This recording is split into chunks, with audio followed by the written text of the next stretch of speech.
Olá, eu sou a Paula e estou aqui novamente para ler para vocês mais alguns capítulos de Graham, O Continente Lemúria, de Vinícius Fernandes.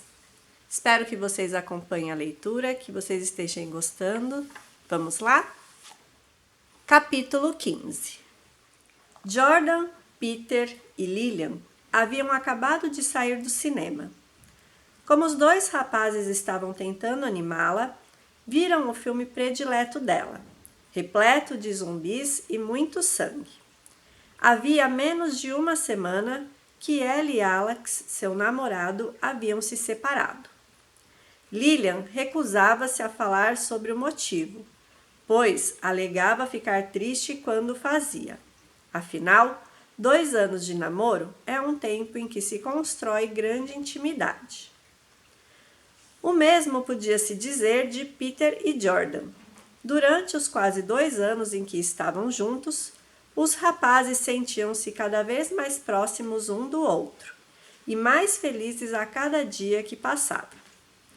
Tudo estava se estabilizando. Logo mais, Peter e Lillian terminariam a faculdade e provavelmente seriam efetivados na empresa nas quais estagiavam. O William disse que é só questão de tempo, contou o futuro caçador. Assim que eu me formar, serei promovido. Que ótimo, comentou Lillian.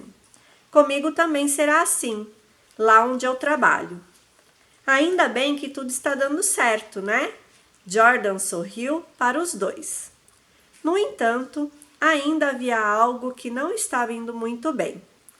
Peter estava se estabilizando no relacionamento com o namorado, mas sentia que ainda faltava alguma coisa.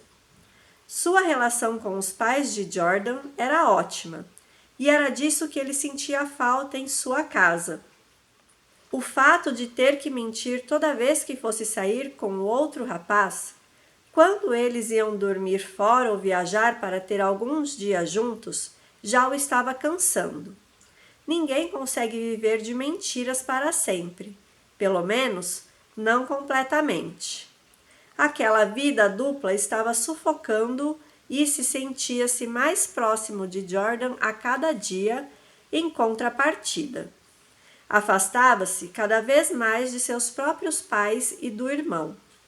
Naquela noite, era mais um jantar em família. Todos estavam reunidos em volta da mesa, comendo quando Caitlin perguntou: Peter, você está namorando a Lillian? Ela exibia uma expressão divertida no rosto e sorriu para o filho. Não, mãe, respondeu o rapaz, estranhando a pergunta repentina. Nada a ver. É que você sempre sai com ela, então achei que, sei lá. Ela é gata, disse Patrick, o irmão ao lado dele. Vocês estão... Kathleen pensou antes de continuar, procurando a expressão certa. Como é que se diz? Se pegando? Mãe! Peter riu, mas estava sem graça. Nada a ver, claro que não. Você nunca trouxe uma namorada para casa, Peter, continuou Patrick. Assim vou achar que você é gay. Houve um silêncio depois desse comentário. Sally foi quem o quebrou. Mesmo se ele fosse também, eu nunca ia me importar. Cala a boca, menina. Peter repreendeu-a mentalmente. Era melhor que mudassem de assunto, pois aquilo não o estava agradando. Bom, eu iria, disse Patrick. Você não, mãe? Eu não tenho preconceito nenhum, respondeu a mulher. Inclusive, conheço gente que é, mas não me importo, desde que não seja na minha casa. Então você tem certo preconceito, mãe, disse Sally. Se não tivesse mesmo, não se importaria de ter alguém assim dentro de casa. Peter apenas continuou comendo, olhando para o seu prato e tentando parecer não incomodado com o assunto que se desenrolava ao seu redor.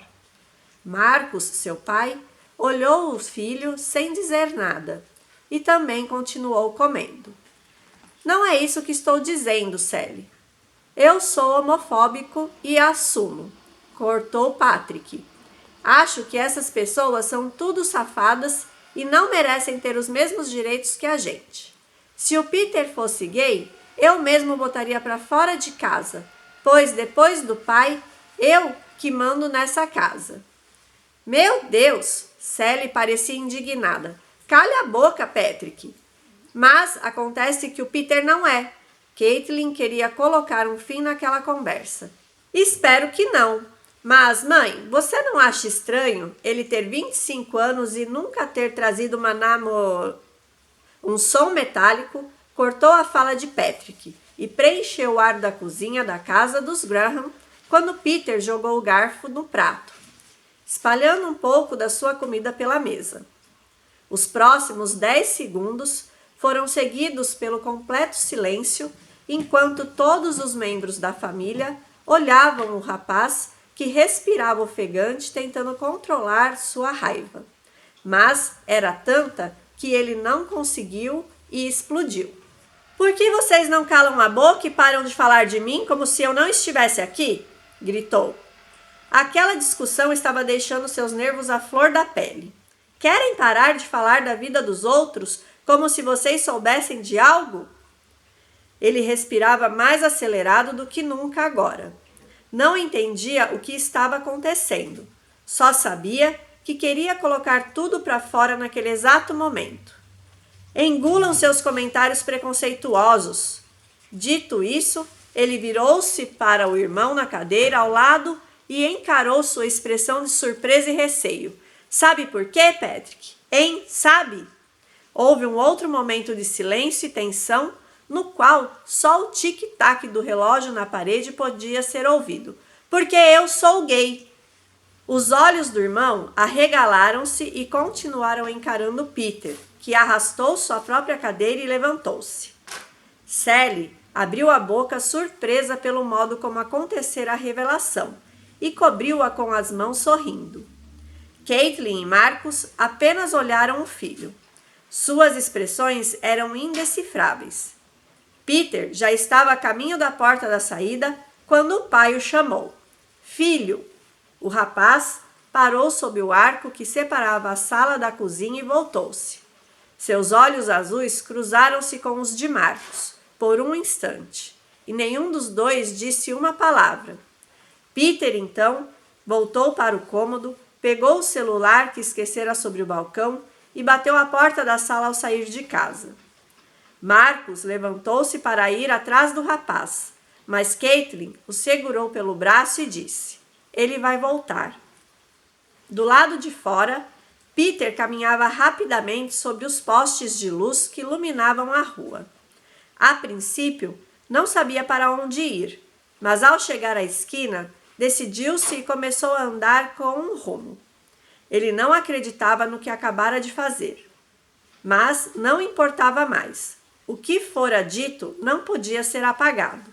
Na verdade, sentia até certo alívio, como se um peso tivesse sido tirado de seu ombro. Alguns minutos depois, estava na porta da casa de Jordan, tocando a campainha. O rapaz abriu-a pouco depois e surpreendeu-se ao ver o namorado parado do lado de fora. Peter, está tudo bem? Não sei. O que aconteceu? Eu contei tudo a eles, Jordan, soltou Peter. Contei à minha família. Vem, Jordan segurou-o pela mão, conduzindo-o para dentro de casa. Vamos lá para cima. Quem é, filho? A voz de Jéssica veio de algum lugar da casa. É o Peter, mãe, respondeu Jordan. É o Peter, mãe, respondeu Jordan. Vou para o meu quarto conversar com ele. Os dois rapazes subiram a escada e entraram no quarto. Sentaram-se na cama e Peter olhou para o namorado, segurando as lágrimas. O misto de emoções que sentia queria aflorar em forma de choro. Jordan envolveu-o com os braços, acariciando seus cabelos escuros. Está tudo bem, disse. Está tudo bem. Como vou olhar para eles de novo? Perguntou Peter, com a cabeça enterrada no ombro do outro rapaz. Você não precisa ter vergonha de quem você é, amor, consolou-o Jordan. Eles vão te aceitar, tenho certeza. Você tem que manter a cabeça erguida e enfrentar a situação. Essa tempestade toda logo vai passar. Foi horrível, continuou Peter, ajeitando-se na cama. Jordan sentou-se com as costas apoiadas na cabeça do móvel e puxou o namorado para junto dele, deitando-o em seu colo. Um trovão ribombou do lado de fora antes de a conversa continuar. Meu irmão deve me odiar. Minha mãe vai ficar muito infeliz com isso tudo. Com poucas palavras, o rapaz narrou a conversa reveladora que acontecera em sua casa há pouco. Ele é o seu irmão, Peter, disse Jordan. Ele te ama. Essa opinião cheia de ódio dele vai mudar por sua causa. Tenha certeza disso. O mesmo acontecerá com sua mãe. Houve um momento de silêncio, então o rapaz continuou. As mães são as pessoas que mais têm amor no mundo. Elas passam por cima de tudo pelos filhos delas. Tudo vai ficar bem, Peter. A sua família é ótima. O futuro caçador esboçou um sorriso e sentou-se ao lado do namorado, abraçando-lhe e beijando-lhe em forma de agradecimento. Era incrível como o rapaz conseguia transmitir paz através de suas palavras e de seu toque. Mais um trovão soou do lado de fora, seguido pelo ruído dos pingos da chuva caindo e batendo no vidro da janela. Os dois jovens continuaram lá por alguns momentos, apenas sentindo e aproveitando a companhia um do outro. Por um instante, Peter realmente acreditou nas palavras de Jordan de que tudo ficaria bem. Ele estava errado. Pouco mais de 1 hora depois e de ligações rejeitadas da casa de Peter em seu celular, não quero falar com ninguém pelo telefone, dissera ele. Jordan ofereceu-se para dar uma carona ao rapaz. Os pingos de chuva caindo do lado de fora estavam mais grossos agora e alguns relâmpagos cortavam o céu noturno de vez em quando. Dentro do carro, o barulho da água atingindo os vidros ficava abafado e durante o trajeto, Peter mergulhou em seus pensamentos. Era como se tudo ao seu redor tivesse desaparecido naquele instante. Não sabia como entraria em casa ou o que diria aos seus familiares quando voltasse. Começava a sentir-se arrependido por ter perdido a cabeça e dito a verdade a todos. Na verdade, estava sentindo-se extremamente nervoso e sem saber o que fazer. Porém, quando o veículo fez a última curva adentrando a rua onde ele morava, a realidade veio à tona e os tons vermelhos e azuis, isso porque as luzes das sirenes dos carros policiais o despertaram. Havia 4 veículos militares parados mais à frente. Aquela não é... Então, em frente à minha casa, exclamou Peter, esticando-se no banco e apoiando-se no painel. Jordan estacionou o carro o mais próximo possível da residência. Um pequeno grupo de pessoas começava a se formar na calçada, perto dos veículos da polícia, e alguns policiais, juntamente com uma fita preta e amarela, asseguravam que ninguém se aproximasse mais. Peter abriu a porta e pulou para a rua o mais rápido que conseguiu. Disparou na direção do tumulto, ignorando os pingos de chuva em sua face e sem perceber que o namorado vinha atrás. Abriu caminho entre as pessoas de rostos conhecidos, seus vizinhos. No entanto, não os olhou. Não prestou atenção nos murmúrios que eles trocaram entre si ao notar que era o rapaz que seguia até a fita e os policiais que guardavam o local. Ei, você não pode passar aqui, disse um dos militares enquanto Peter puxava a fita para cima e atravessava por baixo. O policial tentou segurá-lo pelo braço depois de ser ignorado. Porém, o rapaz desvencilhou-se violentamente e desesperadamente. É a minha casa, exclamou correndo em direção à porta de entrada e subindo os 3 degraus antes dela. Peter, Peter, gritava Jordan, que fora barrado pelo guarda logo atrás. O rapaz estacou ao ver a cena na sala de onde saíra menos de 2 horas antes, furioso com todos em sua família. Os móveis estavam virados e jogados por todos os lados. Os sofás, a TV quebrada, a mesinha de centro destroçada e espalhada pelo cômodo. Mas não foi isso que o deixou sem reação. Foi o sangue, espirrado nas paredes, por sobre os móveis e no chão. No chão, junto com os corpos. Patrick jazia sem vida perto de um dos sofás, o pescoço banhado pelo líquido vermelho e formando uma pequena poça ao redor. Não muito longe dele, um pouco escorado na parede entre a cozinha e a sala, com a pele pálida e salpicada de sangue, Marcos tinha os olhos abertos, que fitavam o teto sem enxergá-lo. E por fim, caída de costas como se tivesse tentado se arrastar no momento em que fora morta, Caitlin estava estirada sob o arco que dividia os 2 cômodos. Nem mesmo os flashes da câmera da equipe de perícia, fotografando a cena do crime, tiraram Peter do transe. Seus olhos não acreditavam no que viam e o chão pareceu desaparecer sob seus pés. Ele viu o mundo girar ao seu redor e só não perdeu o equilíbrio porque se apoiou no umbral da porta. "Cadê a Sally?" sussurrou, pois não conseguiu respirar direito, sua voz estava fraca. "Você mora aqui?" perguntou um guarda, que se aproximou por trás e segurou o rapaz pelo ombro. "Cadê a Sally?" repetiu ele com um pouco mais alto. "Você precisa sair daqui", disse o policial calmamente, puxando-o pelo ombro. "Cadê a minha irmã?" gritou ele, soltando-se da mão do homem. "Me solta! Ei, Jordan!" Conseguiu aproximar-se e fez um sinal com a cabeça para o guarda, que soltou o Peter. O rapaz levou o namorado para o gramado do lado de fora da casa, sob o olhar dos vizinhos e curiosos. Tentou abraçá-lo, mas Peter resistiu, ainda em estado de choque.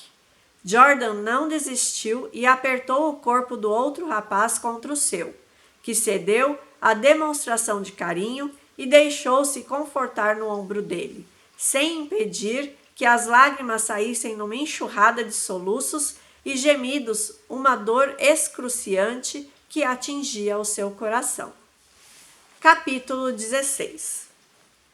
Quando, juntamente com Thomas, comecei a seguir William para o fundo da câmara em direção às sombras. Outros vampiros começaram a surgir dos cantos do local, vindos sabe-se lá de onde. Alguns pareciam pendurados no teto, arrastando-se como uma aranha. Outros vinham andando normalmente, com os olhos fixos em mim. "Está tudo sob controle", disse William para os seres que se aproximavam. Eles pararam e ficaram imóveis como estátuas, enquanto nós continuamos andando. Logo atrás do caixão, seguimos por um corredor estreito e curto que terminava em uma porta fechada. Após abri-la, descemos por uma escada em caracol. A princípio, o subterrâneo era de um silêncio gritante, mas, à medida que nos aproximávamos do final da escadaria, um ruído invadiu-me os ouvidos. Não eram simples ruídos. Eram grunhidos, sons guturais misturados ao de metal sendo chacoalhado violentamente. Discretamente segurei o cabo do revólver que tinha preso à minha cintura e senti a atenção de Thomas logo atrás de mim. "Para onde estamos indo?"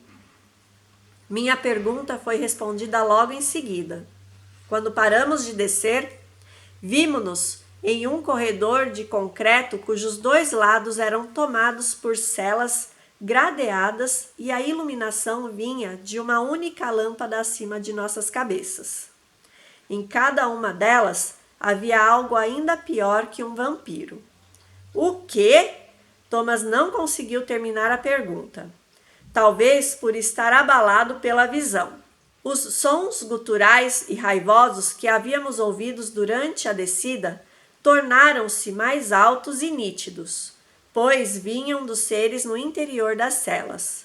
Eram monstros que algum dia tinham sido humanos na vida, crianças e adultos, porém não agora, não mais.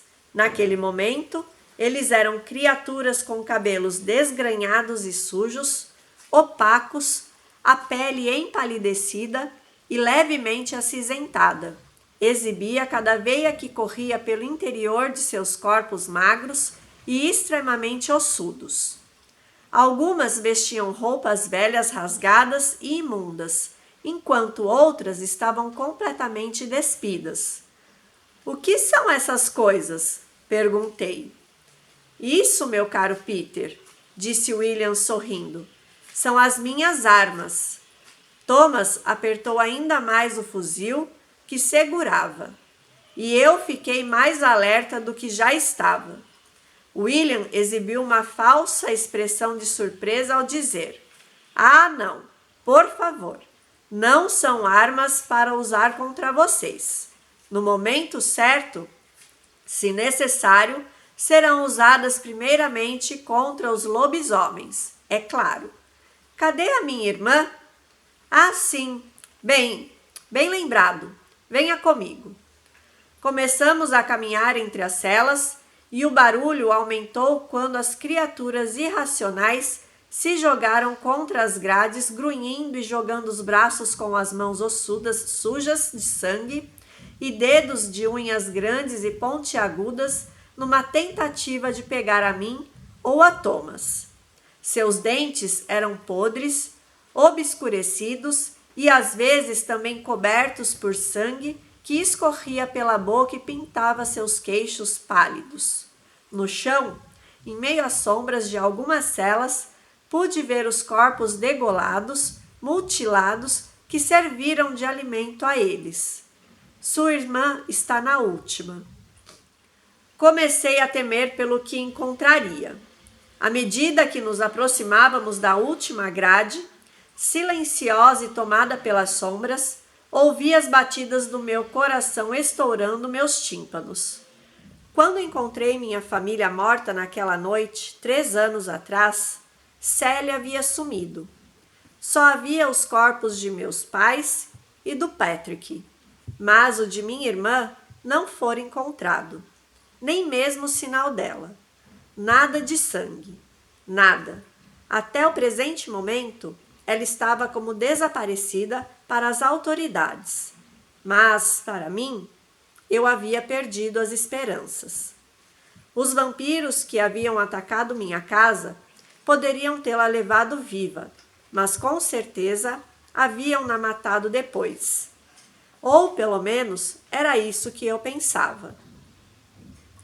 "Olhe", mandou William, quando paramos em frente à última cela do lado esquerdo do corredor. Por um momento, todos os sons do mundo desapareceram ao meu redor. Não ouvi mais grunhidos e também nem percebi Thomas e meu ex-chefe dando-me espaço para reencontrar minha irmã. Cheguei mais perto da grade, observando a escuridão da cela além dela. Por um instante, só enxerguei o breu, mas aos poucos, meus olhos se acostumaram com a falta de iluminação e vi algo se mexendo, de costas para mim, a um canto. Os cabelos escuros e longos de Sally estavam sujos e sem o brilho que geralmente carregavam. Ela levantou-se, as roupas também imundas e rasgadas, e começou a se virar em minha direção. "Sally", disse eu, meus dedos enrolando-se em uma das barras da grade. Meu coração disparou. Ela começou a dar passos lentos e cambaleantes. Nesse momento, a luz do corredor iluminou minha irmã, e o que eu vi não foram os olhos dela. Olhos que outrora haviam sido de um azul vivo e penetrante, agora eram negros como a noite, completamente escuros. Por um instante, parecia que eu estava encarando um animal. Sally, repeti, e nesse momento aconteceu. Ela soltou um grunhido do fundo da garganta e saltou para a grade. Esquivei-me, afastando-me, e minha irmã bateu contra o metal. Assim como as criaturas, lançou os braços magros e mãos sujas para fora, tentando me agarrar. Sua pele também exibia as veias que eram de uma cor azul acinzentada. As maçãs de seu rosto era funda e ossuda e grandes olheiras formavam um anel ao redor de seus olhos escuros. O que você fez com ela? Foi só o que consegui dizer, sem tirar os olhos da criatura à minha frente, debatendo-se contra a grade e rugindo para mim. Os pensamentos em minha mente estavam confusos, embaralhando-se uns nos outros. Primeiro você terá que aceitar a missão que lhe ofereci. Perdi o controle então. Sem pensar, tirei o revólver da minha cintura e virei-me apertando o gatilho em frente ao rosto de William. O som do tiro explodiu no pequeno espaço onde nos encontrávamos, e antes mesmo de a bala chegasse nele, desviou-se o projétil atingindo a parede de concreto atrás de si.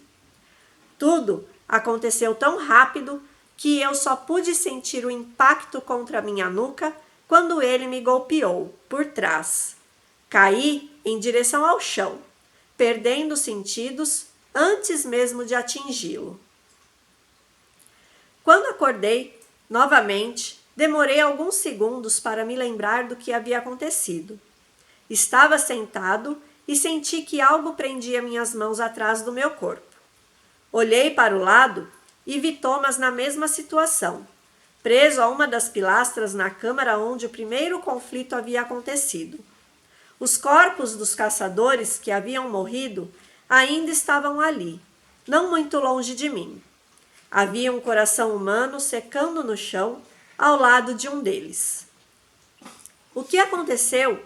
Perguntei ao meu colega caçador. Ele nocauteou a gente lá embaixo, respondeu Thomas. Ah, que bom que acordaram. A voz de William veio de um canto do local que não pude enxergar. Menos de um segundo depois, ele apareceu em meu campo de visão encarando-me. Você precisa controlar seu temperamento, Peter. Vá se fuder, soltei. É bom ter cuidado com o que diz, retrucou. Seu pai acabou como acabou porque ele não conseguiu parar. Do que você está falando? Você acha mesmo que a morte da sua família foi uma coincidência? Fiquei em silêncio encarando o vampiro. Eu mesmo os matei, anunciou William. E tudo por culpa do seu pai e dos projetos secretos dele. Foi por isso que eu te contratei tão facilmente para trabalhar em minha empresa. Para poder, indiretamente, ficar de olho no seu pai. Ele chegou muito perto de nos descobrir, a nós, vampiros. Foram anos e anos de pesquisa dele, que o levou muito perto de provar a nossa existência, assim como as do lobisomens. Apenas escutei em silêncio, assimilando as informações. Nós iremos nos revelar no momento certo, não agora, continuou William. Depois de uma pequena pausa, voltou a falar. Eu não podia deixar que um professor de história de uma importante universidade apresentasse provas de nossa existência. Não se não estivéssemos completamente preparados para a reação que isso causaria. Marcus Graham procurou tanto que achou o que queria. Perguntou às pessoas certas, nos locais certos, pesquisou. Outra pausa, na qual ele pareceu refletir antes de continuar. Mas tudo isso apenas trouxe a morte para si e para sua família. Foi sorte sua você não estar lá naquela noite, Peter. Quando toquei a campainha, foi a Sally quem atendeu a porta. Eu ouvi uma discussão na sua casa. Algo a seu respeito, Peter. Mas isso não me importava. No momento em que sua irmã abriu a porta, ela não sabia quem eu era. Mas bastou um olhar para poder convencê-la a me mandar entrar. Foi tudo o que eu precisei. Coloquei-a de lado, mandei-a que se sentasse no sofá e assistisse tudo. Ela obedeceu, é claro, e assistiu tranquilamente enquanto assassinei seus pais e seu irmão. Não tomei uma gota de sangue deles, pois isso não me interessava, apenas queria matá-los. No fim, obviamente, depois que fui embora, levando sua irmã comigo, as autoridades deduziram que a culpa foi daquele serial killer que até hoje ninguém sabe quem é. De algum modo, aquilo não me surpreendia. Descobrir que William havia assassinado minha família e transformado minha irmã naquilo que me deixava surpreso apenas aumentava meu ódio pelas criaturas da noite. Então, se quiser sua irmã de volta, continuou ele, terá que matar o lobisomem. A Sally não está muito diferente de você agora, disse eu. Por que iria querê-la de volta? Essa casca de raiva e insensibilidade não combina com você, Peter. Eu sei que aí dentro, em algum lugar, ainda há aquele rapaz sentimental que se importa com os outros. Então, é por isso que aceitará, pois você quer a sua irmã do jeito que ela estiver. Ele tinha razão, em partes. Mesmo daquele modo, sabia que Sally ainda estava em algum lugar dentro daquele corpo cadavérico. Ah, e é claro, continuou o vampiro, eu posso curá-la. Levantei os olhos curioso. Posso trazê-la de volta, deixá-la como era antes. Continuei a encará-lo. Mas precisará aceitar a missão. Virei o olhar para Thomas por um instante, que balançou a cabeça afirmativamente. E eu soube que não estaria sozinho. Olhei de volta para William, respirei fundo e disse: eu aceito. A expressão de satisfação em seu rosto fê-lo dobrar a boca num sorriso. Podem soltá-los, disse. E outros 2 vampiros, saindo das sombras atrás de mim, aproximaram-se e começaram a nos desamarrar. Esses foram mais 2 capítulos de Graham e espero que vocês tenham gostado. A cada capítulo a gente se surpreende com algo do passado e algo novo que está acontecendo. Então, nesses capítulos, eles mostraram como o Peter se assumiu e o que isso acarretou indiretamente, né? Ele achava que poderia ter ele sido a causa da morte dos pais, mas não foi. Foi o William, o vampiro, que matou o pai dele porque ele estava muito próximo de falar para todo mundo, né? De lançar um trabalho a respeito dos vampiros. E também a descoberta da irmã dele viva, só que de outra forma, né? Agora como um monstro pré-transformado aí pelo vampiro William. O que será que vem pela frente, hein? Bastante aventura agora. Espero que vocês continuem acompanhando a leitura. Gostem, compartilhem, curtam e comente aqui no canal. Um beijo e até a próxima!